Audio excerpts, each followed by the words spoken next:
Hi, my name is ZaKaiRan, and welcome to another one of my outrageously amazing, insanely enlightening master keys of creation about how to create the happiness, joy, wealth, and abundance that you desire, and how to be the unlimited master of creation that you truly are to make all your dreams come true. And of course, you'll find tons more self-empowering goodies on my website at ZaKaiRan.com. You'll find tons more videos on my YouTube channel, as well as podcasts on my The Master Keys of Creation podcast by ZaKaiRan to help you easily and create and attract the health, wealth, and abundance and freedom that you desire. So here we go. You don't need to be a vampire to live forever, because you're already immortal. AKA, why are we so fascinated by vampires?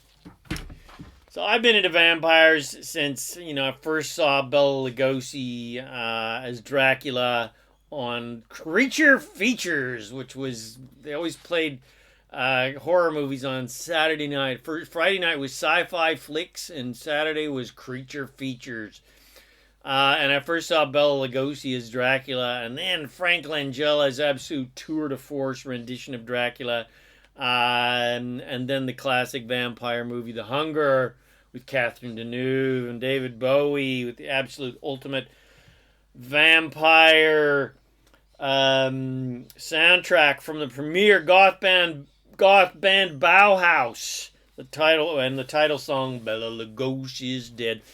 And since, the very first Nosferatu movie made in the 1930s, it's just been countless of vampire movies and TV series, including the most awesome Buffy the Vampire Slayer, and of course, Angel, awesome vampire series. If you haven't ever seen that, freaking watch it. So, why are we so fascinated by vampires? I mean, there are four reasons: power, freedom, romance, and immortality. First of all, vampires do whatever the fuck they want, an answer to no one. So we are fascinated by and very envious of their guilt-free freedom and power to do whatever the heck they want and have lots of fun. Because deep down, we all know that we have the same level of freedom and power. Then there's the romance. We're all hopeless romantics, let's face it. And Dracula and most all vampire movies have been very much about romance, because, Dracula was always a romantic, and he voraciously consumed his lover and then graciously turned his heavenly goddess into, or his devilish goddess into a vampire so that they could be lovers forever and ever. And even though there was not typically sex in vampire movies, biting someone on the neck and consuming them was always extremely sensual and very sexual. And the notion of being with the same lover for eternity was, of course, very Mills and Bones romantic. The only drawback that Dracula didn't quite figure on that is the fact that eternity is a very long time, and you may not want to be with the same person forever. Nevertheless, we're especially fascinated with immortality, and the reason is we all inherently know that within that we are all totally immortal and infinite, and we don't have to follow rules to earn that immortality, or worship gods, or worship sons of gods, and follow commandments, etc., to deserve this immortality. It's just how we truly are. And unlike vampires, we don't have to kill people to get it, because we already have it. Immortality is just who and what we all truly are. And we are fascinated with the vampires' freedom and defiance of puritanical repression and sensual and sexual repression of sensual and sexual pleasure, and the imposition of moral rules that humans try to live by and to deserve to receive immortality from a judging and controlling God.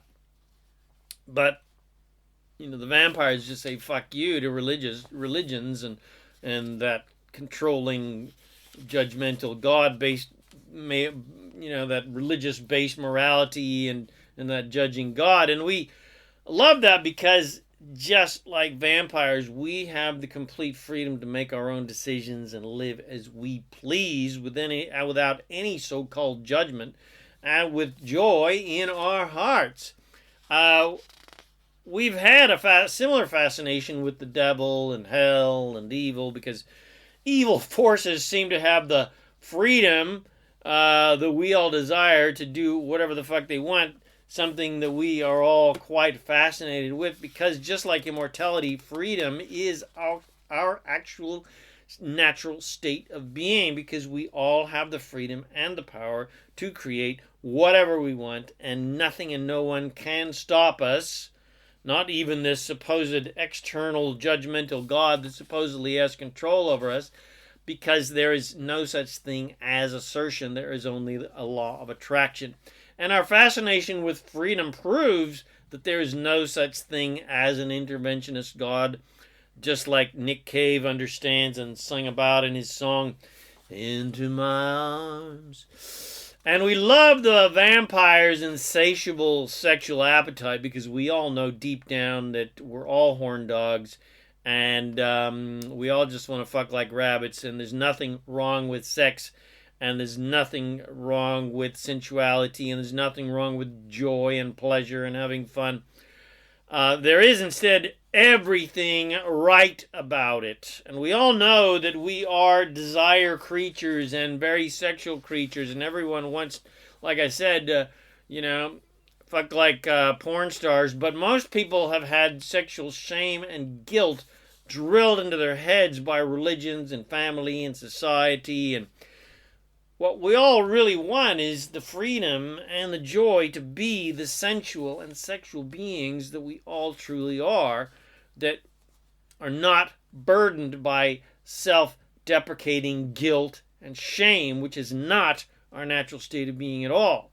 Our natural state of being is joy and love, not guilt and shame. Because we all know deep down that there is nothing wrong with sex and love making, and there is especially nothing wrong with enjoying sex, and nothing wrong at all with enjoying pleasure of any kind and having fun and being happy, and as if suffering is somehow more divine, which of course is 100% pure insanity. Contrary to what religions have taught, there is absolutely nothing wrong with sex and joy and pleasure, especially when you understand the divine truth that anytime we are happy and experiencing any kind of pleasure, including sex, we are, in those moments, closer to God, so to speak, than at any other time. Which, of course, is why we say, "Oh God, oh God, oh God," when we're orgasming. In those moments of ecstasy and delight, we are more connected to Source, because Source is always happy and is always focused upon our pleasure and joy, and is always focused on joy in general, not upon suffering and guilt and shame. Anything negative and unwanted and limited in nature, especially doubt, shame, guilt, and other similarly deprecating and judgmental thoughts, are far away from Source as you can possibly get, because Source never thinks in negative or limited or judgmental ways. Source only and ever sees our magnificence and sees our natural state of pure joy, love, well-being, ecstasy, and infinite abundance. So in a sense, everything limited and judgmental and self-deprecating and deprecating in general in nature, including the repression, denial, and judgment of pleasure and sexuality, is pure evil, so to speak, because it is completely contrary to how God, Source, is and how Source really thinks. The real truth of the matter is God, Source, is a horny devil just like us, because we are God's Source, and you can fuck a cantaloupe or anything or anyone else that you like, for that matter, and Source is right there with you, cheering you on, as long as you're having fun and not judging yourself, and just as long as you're not feeling guilty and shameful about it. Otherwise, the devil will get you instead by the short and curlies, so to speak. The other immortality factor is the possibility of being able to live as long as we want in one body. Of course, vampires are winning in that regard. But unlike the vamps, you don't have to stay out of the sun and drink blood to live an extremely long time. We essentially have the freedom and the ability and the power to live as long as we like. Just as long as you are centered in joy, not limitation. There are many books speaking about people living hundreds, even thousands of years, like Methuselah and the Bible and the book and audio recordings of the masters of the Far East, who lived hundreds, perhaps even thousands of years. And if you know anything about the subterranean cities and the Agartha network, well, there are people that have been underground since the fall of Lemuria and Atlantis, that they live thousands, perhaps tens of thousands of years in the same body. And if they can do it, then why can't we? Especially since our cells completely replace themselves every 7 years. So there is no scientific reason anyone has to really age and die, especially at, a mere 100 years or less, which is absolutely nothing. 200 years ago, an old person was 50 years old. I mean, you were lucky if you lasted 50 years, and people were lucky to live 70 years. Now the 70s is the old 50s, and for someone to live to 100 was a big, huge deal. Well, now it's no big deal. The average age in Japan is 80 plus. The only reason people age and get diseases and decay and die is because of limited, judgmental, lack-oriented, self-deprecating thoughts about themselves and about other people. But regardless of how long we have the ability or not to live as long as we like in one body or not, who we truly are as source, our spirit, our soul, or for the trekkers, our katra, is 100% eternal. And that eternal nature is not in question and does not have to be earned or learned or deserved. It just is and always has been and always will be. It is not something that is given to the just and deserving who followed rules or worshipped gods or worshipped sons of gods from some sort of externally perceived judgmental God, as if we are somehow separate from God, which we are not, because the real God's honest truth, pun intended, is, drum roll please, we are God. We are God's source. Everyone is God's source. Nothing is separate from source. Nothing. Everyone and everything is source. Every creature is source. Every rock is source. Every vampire is source. Every zombie is source. Every politician is source. Kind of same thing. Every terrorist is source. Again, kind of the same thing. Every rapist is source. Every murderer is source. Nothing and no one is separate from source. We are all source expressing itself, ourselves, in countless ways, in countless forms. And source never ever judges any part of itself, which would be completely illogical and stupid. That would be as illogical as you judging your finger. Source is 100% unconditional in nature. Source loves everyone and everything 100% equally and 100% unconditionally. And nothing anyone does is ever judged as wrong or bad or sinful, etc. And there is no such thing as an evil force that is somehow separate from source, separate from God, or that is rebelling against God.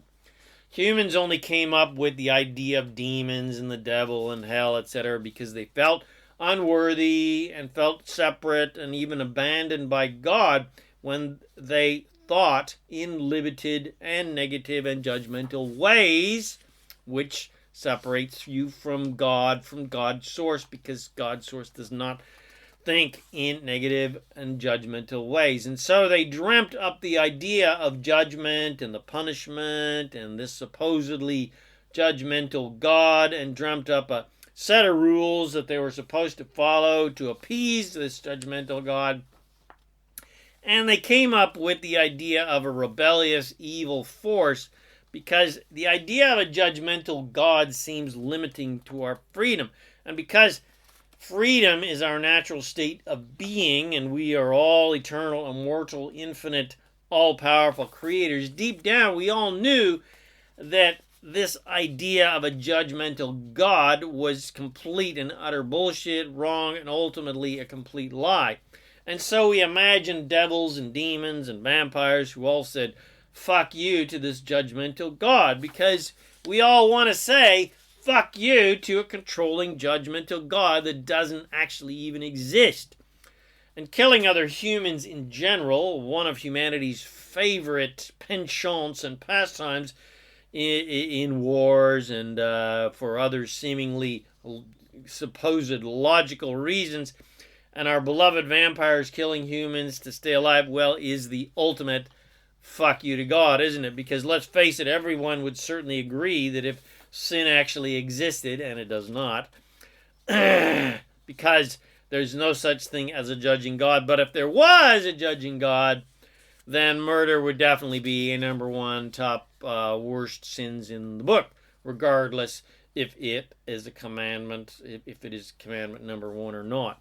But luckily, you don't have to become a vampire or suck up to a judgy God to become immortal, or sell your soul to the devil, or get in cahoots with a demon, because you are already immortal. You don't have to do anything to earn it or deserve it, and you don't have to prove anything to receive freedom or heaven or eternal life, and you don't have to fight for your freedom or fight against anyone that is supposedly trying to take your freedom from you and assert their evil will upon you against your will, because there is no such thing as assertion. There is only attraction. There is only attraction. There is only attraction.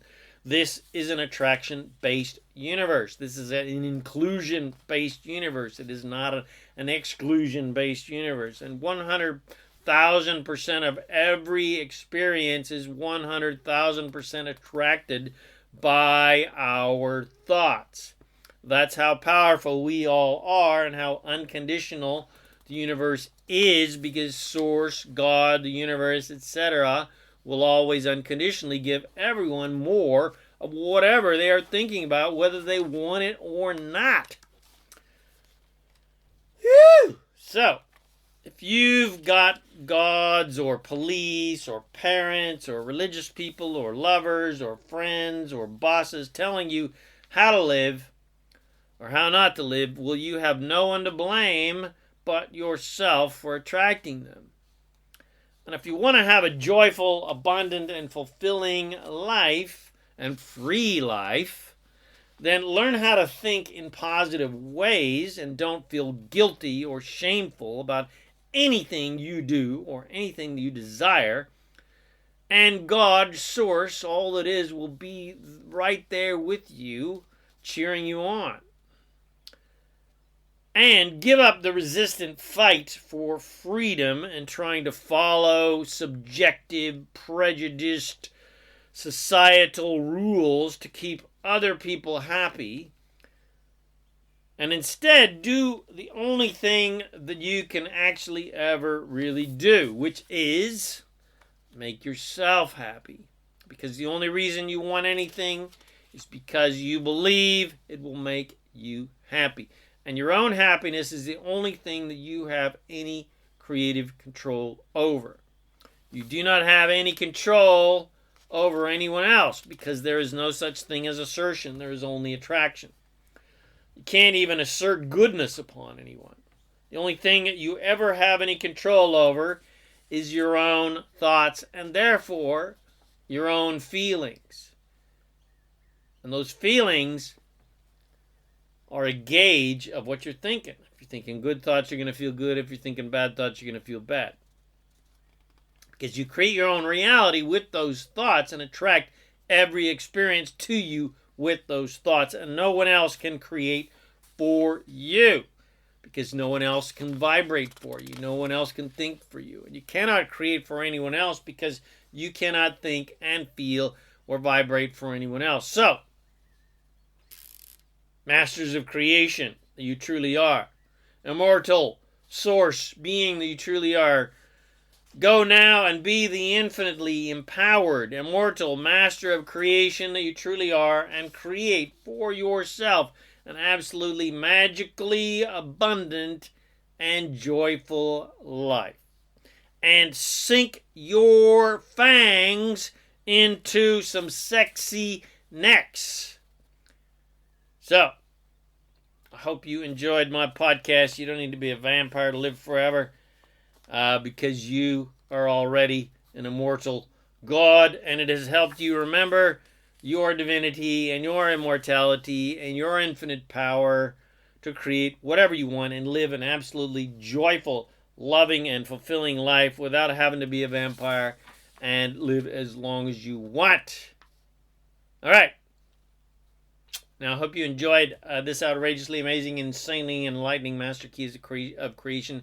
If you got something from it, please comment, share it with your friends, bless them with these amazing teachings, subscribe to my YouTube channel, and of course, subscribe to my podcast, The Master Keys of Creation, available on Buzzsprout and all other podcast sites. And come visit me at ZaKaiRan.com for tons more self-empowering videos, books, products, coaching, support, and guidance to help you powerfully and easily create and have the happiness, health, wealth, and abundance and freedom that you desire. And, of course, always remember to make life a holiday.